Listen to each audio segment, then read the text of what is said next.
So what I wanted to show you today is my automated process for switching out my computer into a virtual machine. So what I have here is a couple of components that are in this computer, uh, particularly the CPUs in the CPU and the GPU. And I want to basically unhook that and put that into a virtual machine. So what I've done here is I have created some scripts that automatically do that for me through the graphical user interface instead of having to use the terminal. So if I open this up, you can see here that these are all the virtual components that I've installed.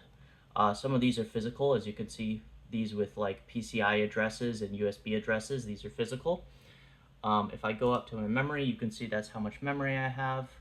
In fact, I would like to update that. Let me just, I want to double that real quick. So I think it's what, 16,384 megabytes times 2, 3276. So I'm going to copy that real quick.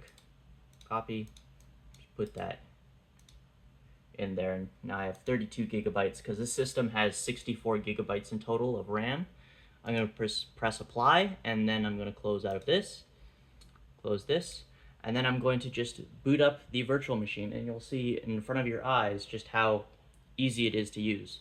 So all I have to do is select it and then press play, and the screen goes black,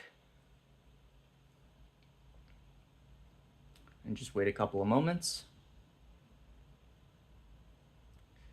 The display will turn back on again,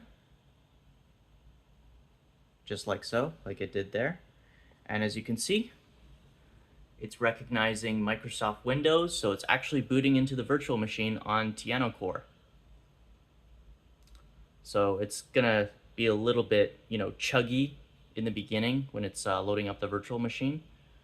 But as you can see, it's working. And there we go. My keyboard just hooked in. And now what you should be able to see is the login screen on the main monitor. There you go. So when I log in and I do my password, I'm just gonna do that real quick. And basically, when I do Control Shift, it's hard to do this with one hand. It's hard to do this with one hand. Control Shift Exit or Control Shift Escape. There we go. You can go to the Performance tab, and if you look down at the bottom, it says Virtualization Enabled. So you know it's actually a virtual machine when you see the Virtualization Enabled option on the screen. So yeah, that's basically what I've done with virtual machines and scripting.